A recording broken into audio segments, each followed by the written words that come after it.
Energy.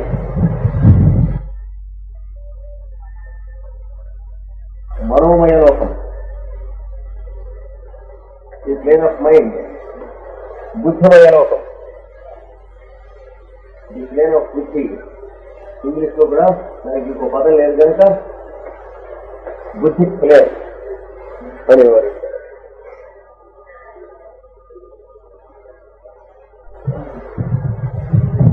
ఐదవది నిర్వాణమయ లోకం, అనగా నామము రూపము ఆకారములు మొదలైనవన్నీ కూడా అందులో కరిగిపోతాయి కనుక అక్కడికి వెళ్ళేటప్పటికీ నిర్వాణ లోకము. దీనికి పదాలు లేవు కనుక ఆంగ్లంలో కూడా నిర్వాణి అని బ్లావెట్స్కీ గారు ఆవిడించిన పేర్లు కానీ.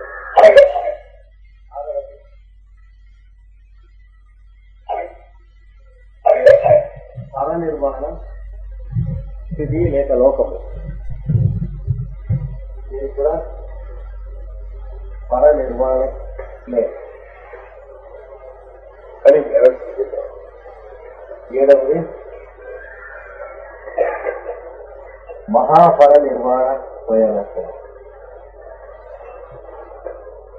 మహాపర నిర్వాణి plane.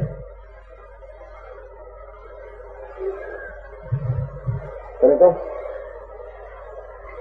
Plane of matter, plane of forces, plane of mind, బుద్ధి ప్లేన్, నిర్వాణి ప్లేన్, పర నిర్వాణి ప్లేన్, మహాపర నిర్వాణి ప్లేన్. ఇది కిందటి శతాబ్దిలో ఇదే ప్రాంతంలో, అంటే దాదాపు 100 సంవత్సరముల కిందట బ్లావెట్స్కీ మొట్టమొదటిగా ఆంగ్లంలో ప్రపంచానికి ఇచ్చిన పేర్లు. ఆ పేర్లనే థియాసఫీ వారంతా అంగీకరించి ప్రపంచంలో, యావత్ ప్రపంచంలో వాడుకున్నారు. తర్వాత థియాసఫీ అనేటువంటి దివ్యజ్ఞాన సంస్థ నుండి పుట్టినటువంటి శాఖోపశాఖలుగా పుట్టినటువంటి అనేక అంతర్జాతీయ ఆధ్యాత్మిక సంస్థలన్నీ కూడా వాటిలనే వాడుకున్నాయి. బ్లావెట్స్కీ ద్వారా ప్రపంచానికి ఈ పేర్లను మొట్టమొదటిగా ఇంగ్లీష్ లో అంగీకరించి ఇచ్చినటువంటిది జ్వాలాకూలుడు అనేటువంటి పరమ గురువు. మాస్టర్ జ్వాల్కూల్ హిమాలయ వాసి, మరువు దేవాపి అనేటువంటి పరమ గురువుల శిష్యుడు. ఆయన బ్లావెట్స్కీ శరీరం వదిలిపెట్టిన తర్వాత ఆలిస్ ఏ బెయిలీ అనేటువంటి శిష్యురాల ద్వారా అదే బ్రహ్మ విద్యా సర్వస్వాన్ని మళ్ళీ 24 గ్రంథములలో ఇచ్చారు అని చెప్పుకున్నాం. ఆ 24 గ్రంథాల్లోనూ మళ్ళీ ఇవే పదములు వాడబడ్డాయి. కనుక ఇప్పుడు ప్రపంచంలో సర్వశాఖలలో వ్యాప్తి ఉన్నటువంటి పదములు ఆంగ్లంలో ఇవే. అంటే ఇంకా కొందరు లోకల్ గా వేరువేరుగా వాళ్ళు పెట్టుకున్నటువంటి పేర్లు ఉన్నాయి. ఉన్నప్పటికీ కూడా ఇంటర్నేషనల్ గా అంగీకారం పొందినటువంటి పదములు ఇవి. అంటే బుద్ధుడు ఇచ్చినటువంటి పదములు, బుద్ధుని అనుయాయులు ఇచ్చినటువంటి పదములు అంటే బౌద్ధ సంబంధమైన పదములు. బౌద్ధం ఒక మతం కాదు అనేటువంటి విషయం చాలా తక్కువ మందికి తెలుసు. ఎలా అయితే హిందూ మతం అనేటువంటిది లేదు అబద్ధం, బౌద్ధ మతం అనేటువంటిది కూడా లేదు అబద్ధం. చరిత్రకారులు ఊరికే సృష్టించినటువంటివి అవి రెండు కూడా.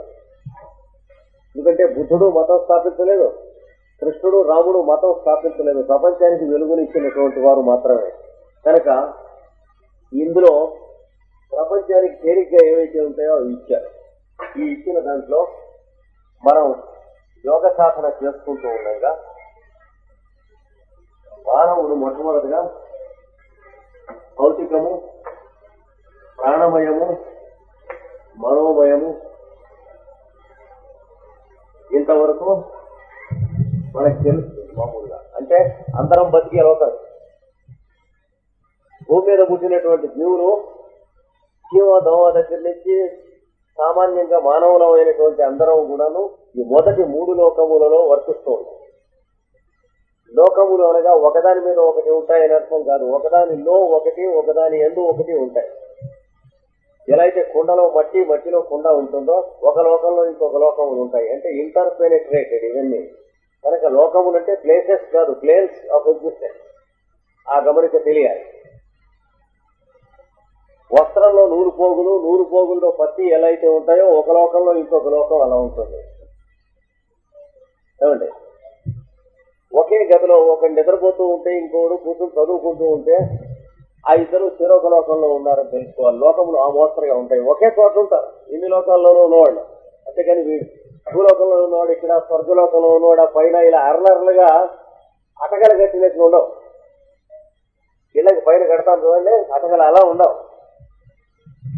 ప్రతి చోటులో ఉన్న అణువులోనూ కూడా అన్ని లోకములు ఉన్నాయి. మనం ఏ లోకమునందు మేల్కొని ఉంటే ఆ లోకం జీవులుగా బతుకుతూ ఉంటాం. కనుక భూలోకమునందు బతుకుతూ ఉన్న వాళ్ళకి కొంతమంది ఉన్నాం.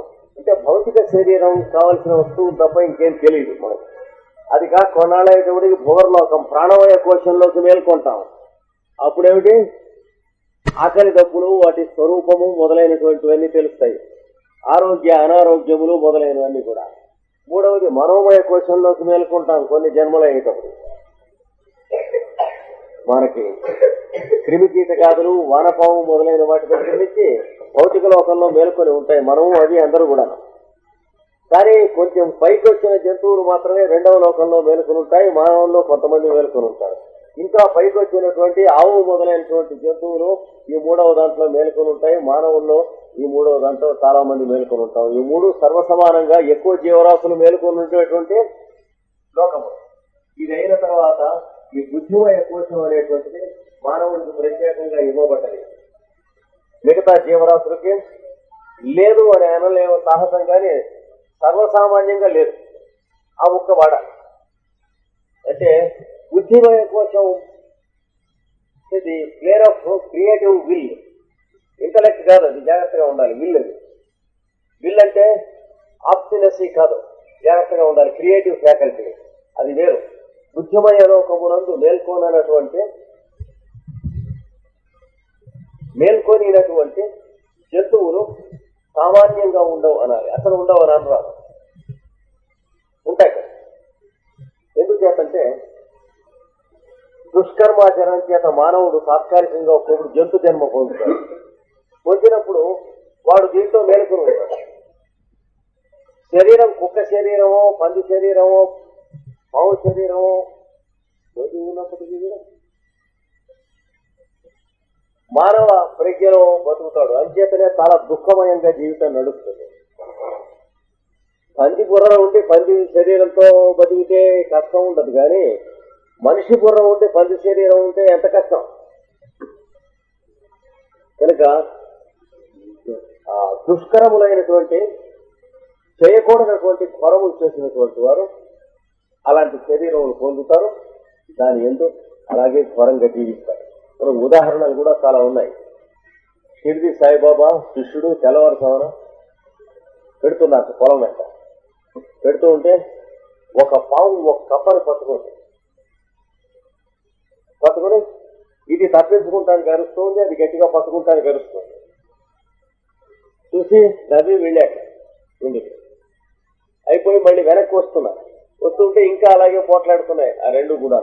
అంటే ఇది పట్టుకుంటానికి ప్రయత్నిస్తుంటే తప్పించుకుంటానికి ప్రయత్నిస్తూ ఉంటే అప్పుడు గట్టిగా అరిచి అన్నట్ట, బుద్ధి లేదురా, కిందటి జన్మలో ఇలా కొట్టుకునే కదా ఇప్పుడు ఈ జన్మలో వస్తున్నాయి మీకు, ఇప్పుడైనా ఏమన్నా బుద్ధి కలిగి ప్రవర్తించండి అని అరిచేటప్పటికి ఆ పాము ఆ కప్పని వదిలేసింది. రెండు పక్కలకి వెళ్ళిపోయినాయి. ఆయన జీవిత చరిత్ర మీరు చదివితే తెలుస్తుంది.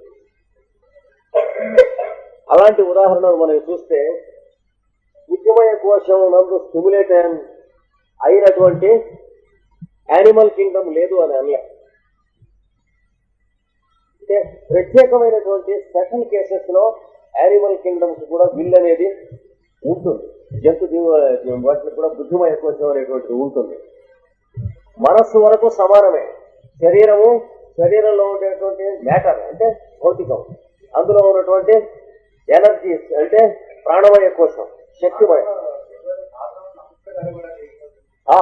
అంటే అవి కథలంటారు. ఈ మొన్న వేస జరిగింది కానీ కథలంటాను వీల్లేదు, అందుకని ఇది చెప్పాను.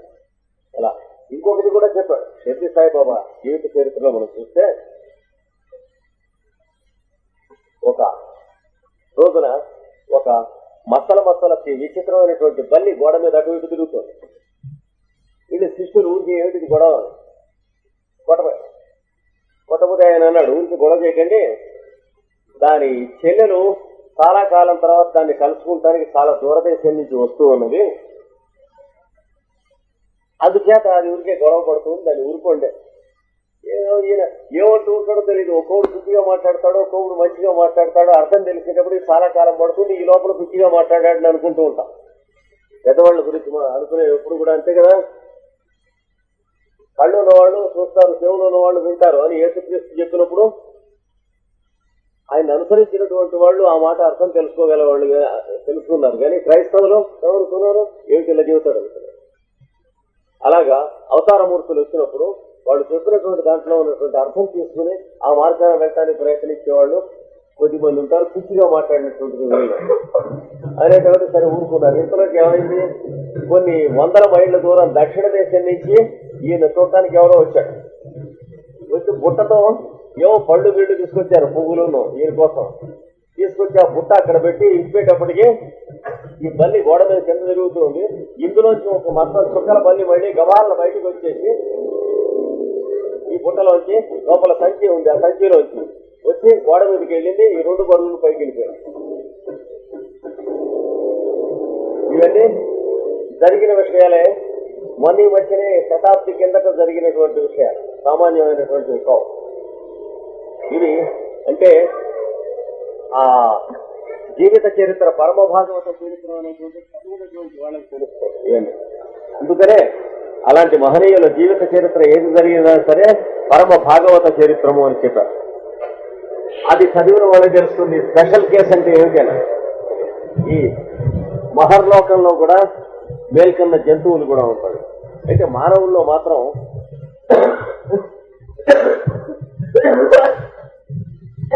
సహజంగా పుట్టుక చేత ప్రతివాడికి ఇవ్వబడ్డది కానీ వీడు వినియోగించుకోవాలి. అంటే వీడి ప్రవర్తన చేత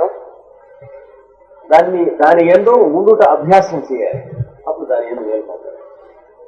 బుద్ధిమయ కోసమునందు మేల్కొంటాడు. అప్పుడేం తెలుస్తుంది? వివేకము, విచక్షణము, వితర్కము మొదలైనవన్నీ తెలుస్తుంది. అంటే ఇది చేయవచ్చు, ఇది చేయకూడదు, ఇది అనవచ్చు, ఇది అనకూడదు, ఇలా ప్రవర్తించవచ్చు, ఇలా ప్రవర్తించకూడదు, ఇలా బుద్ధిమయ కోసంలో మేల్కొన్న వాడికి ఇంకా మేల్కోని వాడికి ఒకే ఉద్యోగం ఇస్తే ఏం చేస్తారు? దయాఫీస్ చూడనప్పుడు చేయడు. బుద్ధిమయ కోసంలో మేల్కొనని వాడు చూస్తున్నప్పుడు జాగ్రత్తగా చేస్తాడు. అంటే వాడి ఉద్దేశం డ్యూటీ చేయడం, ఎందుకంటే పైవాడు గొప్పడకుండా ఉంటాను కానీ తప్ప ఇంకేం తెలియదు. వీడికి రెండవ వాడు ఏం చేస్తాడు? వాడు చూడటంతో సంబంధించి పెద్దలు చెప్పినటువంటి ప్రవచనములు, వివరణములు వినటం, మహాసత్గ్రంథ పఠనము చేయటం, ఆ గ్రంథములను గురించి మళ్ళీ పెద్దలు చెబుతూ ఉంటే వింటాం, పెద్దలు జీవిస్తూ ఉంటే దాన్ని అనుసరించి ఆచరణ ఎలా చేస్తున్నారో చూస్తూ ఉంటాం. ఇవన్నీ చేయడం వల్ల ఈ మొత్తం సమన్వయం వల్ల వాళ్ళు దీని ఎందుకు మేల్కాంచుతారు ఈ లోకమునందు, జనోలోకమునందు. కనుక ఈ జనోలోకమునందు మేల్కొంచడం అనేది స్వయం కృషి ఒక్కటే చాలదు. స్వయం కృషి తర్వాత పెద్దల అనుగ్రహము, పెద్దల రూపమునందు ఉన్నటువంటి అంతర్యామి యొక్క అనుగ్రహం కొంచెం అది ఇదిగా జరిగింది. ఇది అయిన తర్వాత తపోలోకం అంటారు. తపోలోకంలో జీవులు ఏం చేస్తూ ఉంటారని చెబుతాయి పురాణాలు. అవి ఎప్పుడూ తపస్సే చేస్తూ ఉంటారు. అంటే వాళ్ళకి నిద్రపోవటం ఉండదు,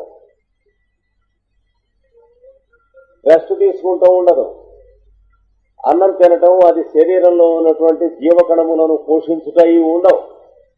ఎప్పుడూ తపస్సు చేస్తూనే ఉంటామే. వాళ్ళ దగ్గరికి మనం వెళ్ళి చూడాలంటే ఎట్లాగా అంటే అభ్యాసం కాకపోతే, పరిస్థితి కాకపోతే వాళ్ళ దగ్గరికి మనం వెళితే మన దేహాలు ఉండవు. అంటే తపోలోకం అనే మాటకి చిన్న చమత్కారం చట్కా కొట్టారు. తపస్సు అనే మాటకి వేడిమి అని అర్థం. వేడిమి, వెలుగు అని. అంటే సూర్యకిరణాలు మన భూగోళంలో ఉన్నటువంటి ద్రవ్యం, పదార్థం, దాని చుట్టూ ఉన్నటువంటి వాయువులు ఉన్నాయే, అందులో ఏదిగానో ఇంకా అవ్వకుండా పరిశుద్ధిగా సూర్యకిరణాలు ఉన్నప్పుడు అందులో ఉన్నటువంటి జీవులు తపోమయ జీవులు. అంటే వేడిమి, వెలుగుగా ఉంటారు వాళ్ళు. మనం కూడా తపస్సు అనేటువంటి చేసినందువల్ల ఆ స్థితికి వస్తాం కనుక ఈ చేసేటువంటి సాధన పేరు, ప్రాసెస్ పేరు తపస్సు అన్నారు. బాగా జాగ్రత్తగా గమనించుకోండి. అసలు తపస్సు అనేటువంటి మాటకి వేడిమి, వెలుగు అని అర్థం. అందుకని వాడు తపస్సు చేస్తూ ఉంటే, ఒక్కొక్కడు వర్ణిస్తూ ఉంటే ఆ వేడి పైలోకానికి వెళ్ళి అంటిని నేను చెబుతూ ఉంటాను. కనుక తపోమయ లోకం అంటే ప్యూర్ సూర్యకిరణాల యొక్క లోకం అని అర్థం. అంతకంటే సూర్యకిరణాలు కూడా జీవులే కనుక అది మనకు తెలియదు. అంటే మనం దేహధారులం మాత్రమే జీవులం అని మనం అనుకుంటున్నాం. దేహం ధరించిన అక్కర్లేనటువంటి జీవులు ఈ లోకం దగ్గర నుంచి పై లోకాల్లో ఉంటారు. దేహం ధరించడం అనేది కొంతకాలం వరకు మాత్రమే ఆవశ్యకత. ఆ పైన దేహం ధరించనక్కర్లేకుండా నేను తాను అనేటువంటి ప్రజ్ఞగా జీవులు నిప్పురవ్వల వలె ఉంటూ ఉంటారు. అలా ఉంటున్నటువంటి వాళ్ళే ఈ భూమి మీద నుంచి బయలుదేరి మిగతా గ్రహగోళ తారకాదుల మీదకి పరిణామానికి వెళ్ళి అక్కడి నుంచి వెలుగులు ఇచ్చి అక్కడి నుంచి సూర్యుల్లోకి వెళ్ళి శరీరాలు ఉండవు కనుక వాళ్ళు ఏం చచ్చిపోరు. ఎందుకంటే సూర్యుల్లోకి వెళితే కాలిపోతారంటారు. కాలిపోరు, శరీరాలు కాలిపోతాయి. జీవులు కాలిపోరు. జీవంటే శరీరం కాదు, లోపల ఉన్నటువంటి నేను అనే వెలుగు. ఇవన్నీ మనం కొంచెం ధ్యానం చేసి తెలుసుకోవాలి, యోగాభ్యాసం మొదలైన వాటిలో. కనుక అక్కడ తపోలోకం అనేది ఒకటి మధ్య ఉన్నది, వేడిని వెలుగు అనేది. మనం ఏది చేస్తే ఆ లోకంలో ఉన్నటువంటి వాళ్ళను కలుపుకుని వాళ్లతో ఉత్తర ప్రత్యుత్తరాలు, సంభాషణలు, అంటే తెలుగులో కానీ ఇంగ్లీష్లో కానీ కాకుండా అభిప్రాయములలో, భావములలో చేయగలగటం చేతవుతుంది. ఎందుకని తెలుగు కానీ, ఇంగ్లీష్ కానీ, సంస్కృతం కానీ మనం మానవులు ఏర్పాటు చేస్తున్న భాషలు. శబ్దము, అర్థము, దాని నుంచి మనం సత్యం గ్రహించడానికి. అలా కాకుండా ప్రకృతిలో ఉన్నటువంటి సూచి అయినటువంటి భాషలు ఉన్నాయి. ఆ సూచి అయిన భాష ఈ తపోమయ జీవుల భాష ఉంటుంది. వాళ్ళకి మనకి మధ్య సంభాషణ జరగాలంటే వాళ్ళ వెలుగు మన మీద పడటమే కానీ అంతకంటే వాళ్ళు మాట్లాడటం, మనం అడగటం, వాళ్ళు చెప్పటం, ఇట్లా కంఠంలోంచి శబ్దం, నాదం ఇవేం ఉండవు. వాళ్ళకి శరీరమే ఉండనప్పుడు కంఠం ఏముంటుంది? కానీ వాళ్ళ వెలుగు లేకపోతే మన లోకమే లేదు. సూర్యరశ్మి లేదనుకోండి ప్రపంచంలో, మనకి కరెంటు ఇవన్నీ ఉంటాయి. అది ఇది లేదు అనుకోండి, మనం ఎంత మాట్లాడుకోగలిగితే ఎలా పోవాలి, ఊరికి తడువుకుంటూ ఉండాలి. చేతులు ఎక్కడున్నారా అంటే ఇక్కడ ఉన్నాను రా అని. కనుక తపోమయ లోకం అంటే అది మనం బాగా ధ్యానం చేసిన కొద్దీ కొంచెం కొంచెం పరిచయం అవుతాయి ఈ లోకాలు. ఇది అడ్డం ఉన్నది తపోమయ లోకం. ఇది అయిన తర్వాత సత్యలోకం అనేటువంటి సత్యలోకంలో సృష్టికర్త ఉంటాడు. చతుర్ముఖ బ్రహ్మ మొదలైనటువంటి వాళ్ళంతా ఉంటారు. వాళ్ళు ఉన్నటువంటి లోకం మనకి తెలియాలి. ఇందులోనే ఈ మూడు లోకాల్లోనే ఇంకా కూడా వివరణములైనటువంటివి ఉన్నాయి. ఇంకే స్థూలంగా ఈ ఏడుగా చెప్పారు కానీ ఇందులోనే సృష్టికర్త అయినటువంటి బ్రహ్మగా ఒకరే కాకుండా లయకర్త అయినటువంటి రుద్రుడు ఉంటాడు. తర్వాత స్థితికర్త అయినటువంటి విష్ణువు, ఈ ముగ్గురు కూడా ఉంటారు. అంటే అది ఎమర్జింగు, ఈక్వలిబ్రియము, మర్జింగు. ఎమర్జింగ్ అంటే సృష్టికర్త అయిన బ్రహ్మ, ఈక్వలిబ్రియం అంటే ఎగ్జిస్టెన్స్ విష్ణువు, మర్జింగ్ మళ్ళీ లోపల లీనమవుతాం అంటే శివుడు. కనుక త్రిమూర్త్యాత్మకమైనటువంటి లోకములన్నీ కూడా ఇక్కడ ఉంటాయి. వీటి పైన ఉన్న లోకం కూడా దీంతోనే చివరి భాగంలో, ఎందుకంటే ఇందులో ఒక్కొక్క లోకంలో మళ్ళీ 7 సభలోకాలు ఉంటాయి. లోకాయునే సప్త సప్త అన్నది వేదం. అంటే ఈ లోకాలన్నీ 7గా ఉండి ఒక్కో దాంట్లో మళ్ళీ 7గా ఉంటూ ఉంటాయి. ఇంకే తెలుసుకుని ఊరుకోండి, అంతకంటే తెలుసుకోలేరు అని. ఎంత మైక్రోస్కోప్ పెట్టినా కొంతవరకు తెలుస్తాయి కానీ ఆ పైన ఇలాగే ఉంటాయని చెప్పి తెలుసుకోవాలి. శాంప్లింగ్ బిజినెస్ తప్పించి ఏం లేదన్నాడు. మీకు బ్రహ్మాండం, సౌర కుటుంబం, సూర్యుడు, వాడి చుట్టూ గ్రహాలు మొదలైనవి ఎలా ఉంటాయి అని తెలుసుకోవాలంటే ఒక అణువుని మైక్రోస్కోప్ లో చూస్తే ఎలా ఉంటుందో దాన్ని బట్టి తెలుసుకోండి. ఇంకా అణువులు చూసాక అణువులో ఉన్న అంతర్భాగాలు ఎలా ఉంటాయి అంటే ఇవి ఎలా ఉన్నాయో అలాగే ఉంటాయి. మీకు ఇంకా తెలిసేది ఏం లేదు.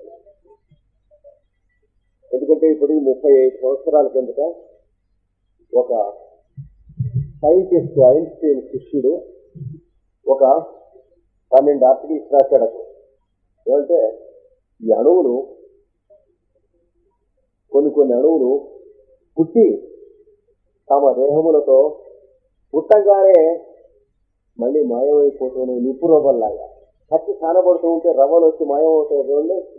అలాగా ఆ రవ్వల్లాగా కోటాను కోట్లైనటువంటి అణువులు యాటమ్స్ వాటి కేంద్రములతోనూ పరిధులతోనూ అంటే వాటి న్యూక్లియస్తోనూ వాటి న్యూట్రాన్స్ ఎలక్ట్రాన్స్ ప్రోటాన్స్ ఎన్నిటితోనూ కూడా విచ్చుకుంటాం మాయమైపోవటం ఎంతసేపట్లో జరుగుతుంది?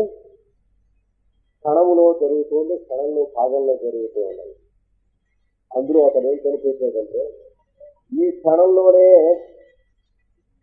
ఒక సూర్యుడు పుట్టడం, వాళ్ళలోంచి కొన్ని గ్రహాలు పుట్టడం, ఒక్కొక్క గ్రహంలో కొన్ని కోటాను కోట్లు మళ్ళీ అంతర్భాగములైన పరమాణువులు పరమ పరమాణువులు పుట్టడం, అందులో ఒక్కొక్క పరమాణువే జీవరాశిగా మేల్కొనుట, ఆ జీవరాశులు ఖనిజములు వృక్షములు జంతువులు స్థితి దాటి మానవుల స్థితి పొంది కోటాను కోట్ల జన్మలు పొందుట, ఈ జన్మలన్నింటిలోనూ కర్మ కష్టసుఖములు మొదలైనవి పొందుట, ఇది అయిన తర్వాత ఈ జన్మలన్నీ తరించుట, ఇట్లాంటి కోటాను కోట్ల సంవత్సరములు ఆ క్షణంలోనే జరుగుతున్నాయి.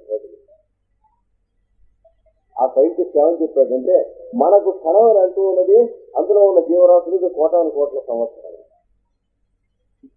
మనం టైం దేంతో లెక్కిస్తున్నామంటే మనం ఎరుగున్న టైంతో లెక్క పెడుతున్నాం. కానీ ఇంకో లోకంలో ఉన్న జీవరాశుల టైంతో మనం లెక్క పెట్టలేదు. చాలా వీఆర్ ఫూలిష్ అన్నాడు.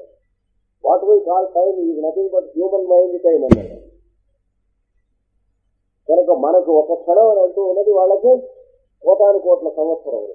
అలాగే మనకు కోటాను కోట్ల సంవత్సరం అని అంటూ ఉన్నటువంటిది మన సౌర కుటుంబాన్ని ఇంకోటి ఇలా చూస్తున్న వాడిగా పైన మొత్తం ఈ సౌర కుటుంబంలో ఉన్నటువంటి వాడికి ఒక క్షణం అంటే మొత్తం చోట్ల ఉన్నటువంటి ఒక వ్యక్తి ఇలా చూస్తూ ఉంటే మన సౌర కుటుంబములు పుట్టడం పోవటం క్షణమాస కాలంలో పోతున్నాయి. అవి మన కోటాను కోట్ల సంవత్సరాలు.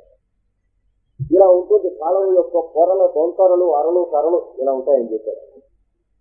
చాలా ఆశ్రయించారు దాని మీద. మళ్ళా తర్వాత దాన్ని ఎవడు పరిస్థితి చేయలేదు. చాలా క్లిష్టమైనటువంటి విషయం కనుక అది కనుక ఇందులోనే వెళ్ళి ఒక్కొక్క దాంట్లో 7 మళ్ళీ లోకాలు ఉన్నాయి. సబ్ లోకాలు.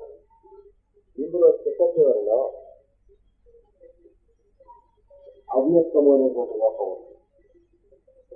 దాన్నే పరబ్రహ్మము అనేటువంటి పరము అయినటువంటి కనుక ఇక్కడి నుంచి అక్కడ దాకా నిత్యనం ఇచ్చారు. ఇచ్చి దానికి దీనికి మధ్యన మనం ఎరుగునటువంటి లోకము ఎరుగనటువంటి లోకము అనేటువంటి దాంట్లో ఈ 7వ దాంట్లో లోకంలో సత్యలోకం మనం చూస్తాము. దాన్ని 7 భాగాలు చేస్తే ఇటువంటి కానీ అటువంటి కానీ 4వ లోకము తీసుకుని దాన్ని విశ్వలోకము.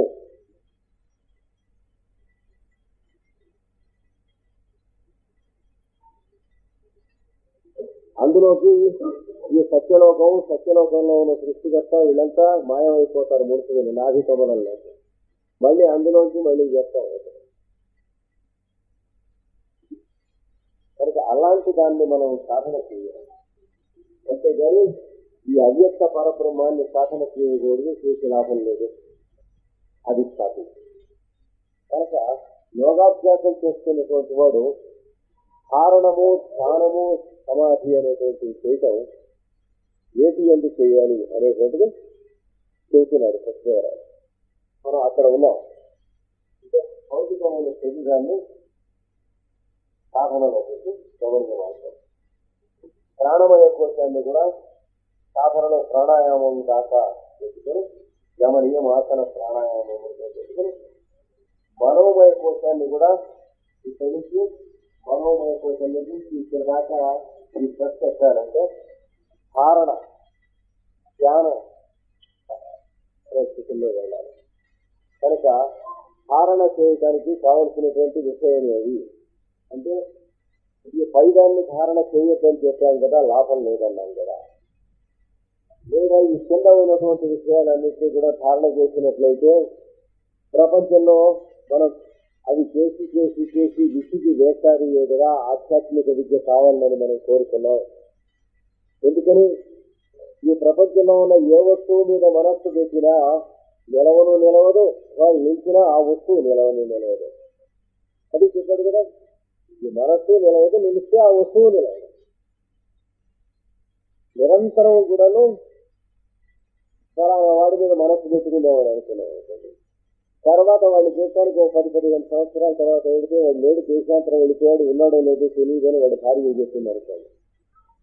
ఇక మనస్సుకి ఆధారం ఏంటి?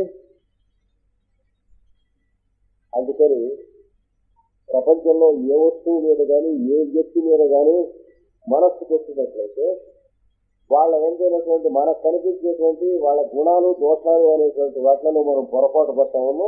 ఒకనాడు వాళ్ళ ఏందో సంతోషము, ఒకనాడు వాళ్ళ ఏంటి దుఃఖము, ఒకనాడు ప్రేమ, ఒకనాడు ద్వేషము మొదలైనటువంటి వాటిలో పడి జీవితంలో సుఖ దుఃఖాల్లో మధ్యపోయి ఒక మాట భయంతోనూ, ఒక మాట నిర్భయం కాసేపు, ఒక మాట రక్షణ ఉంది అని అనుకుంటూ ఎవడో మన ఆఫీసర్ గారు ఉన్నాడు, మన సుపీరియర్ ఆఫీసర్ ఉన్నాడు, లేకపోతే వాడికి రికమెండ్ చేయించడానికి మన ఎమ్మెల్యే గారు ఉన్నారు, లేకపోతే మన మంత్రి గారు ఉన్నారు, ఇట్లాంటివేవో అనిపిస్తూ ఉంటాయి. ఒక్కొక్కప్పుడు వాళ్ళు మనకు అందుబాటులో లేరు అనుకోండి, అప్పుడు ఏమనుకుంటారు, మనకి ఎవరు అని అనిపిస్తుంది. అంటే మనస్సు విజయాల వేగినట్టుగా ఊగుతూ ఉంటుంది. మన మొహం చూస్తే ఒక రోజున అమావాస్యల్లో ఉంటుంది, ఒక రోజున పౌర్ణమి అలాగే ఉంటుంది. అంటే ఒక రోజున ఆశ, ఒక రోజున నిరాశ, ఒక రోజున చాలా సంతోషంగా బయలుదేరి వెళ్ళిపోతూ ఉంటారు. మీద బయలుదేరి చాలా సంతోషంగా ఇంటికి వెళ్తున్నాడు. ఆఫీసు నుంచి ఇంటికి వెళ్తుంటే మామూలుగా వెళ్ళేవాడు, ఇవాళ మొహం చాలా సంతోషంగా ఉండేదంటే మా ఆవిడ స్వెటర్ మీద పెంచుకుని సినిమాలు తీసుకొస్తానని చెప్పాను. ఆఫీసు వెళ్ళిపోతే ఇంటికి వెళ్తున్నాడు. వాడే ఇంకొక 30 గంట అయిన తర్వాత రోడ్డు మీద చూస్తే మధ్య చూసిన మొహల్లా కనిపించాడు. ఏమిటంటే టికెట్లు దొరకలేదు సినిమాకి. చూసారా, ఇందాక మొహానికి ఇప్పటి మొహానికి వెళ్ళి ఎత్తి వాడే మొట్టమొదటి ఇందాక మొహం కనకడ భార్యను సినిమా తీసుకెళ్తామని పెంపులాగా ఉంది, ఇప్పుడు పెంపులాగా ఉంది. చూసారా, అందుకని ఇందులో ఏ వస్తువు దగ్గర నుంచి అయినా అంటే ఒకరి మీద మనస్సు పెట్టి ధ్యానం చేస్తున్నాడు. మిత్రుడని, లేకపోతే బంధువు అని, లేకపోతే ఏదైనా సరే ఇట్లాంటివి చేసినా సరే, లేదా వస్తువుల మీద ఇది ఇల్లని, ఇది ఆస్తి అని, ఇది సంపద అని, ఇది డబ్బని, ఇది బ్యాంకు బ్యాలెన్స్ అని, ఇది చెక్కు పుస్తకం అని, ఇది జరిగి మనస్సు పెట్టినా సరే మొహం ఇలాగ ఒక మాట పెంపులాగా ఒక మాట చెంపులాగా ఉంటాం తప్పద అని చెప్పాం. కనుక ఇద్దరు కూడా ధ్యానం చేసి బ్రహ్మాదుడు, చతుర్ముఖుడు మొదలైన వాళ్ళని ధ్యానం చేసి లాభం లేదు. అంటే సృష్టిని కానీ సృష్టికర్తను కానీ ధ్యానం చేసి లాభం లేదు. సగుణము అయినటువంటిది, గుణములతో కూడినటువంటిది, త్రిగుణములతో నామము రూపము అంటే పేరు ఆకారము మొదలైనవి కలిగిన వాటి మీద ఏ పేరు మీద మనస్సు పెట్టినా లాభం లేదు, ఏ ఆకారం మీద మనస్సు పెట్టినా లాభం లేదు. ఈ పేరుని ఆకారాన్ని ఆధారంగా చేసుకుని ఇంకొకరిని ధ్యానం చేయాలి, పరబ్రహ్మను ధ్యానం చేసి లాభం లేదు. ఈ మధ్యలో ఉన్నటువంటి వాళ్ళు ధ్యానం చేయాలి, ఇక్కడ ఉన్నటువంటి దాన్ని పట్టుకోవాలి. ధ్యానానికి ఇది అందుతుంది, కానీ వీటి అందుకే ఉన్నటువంటి అవలక్షణాలు లేవు.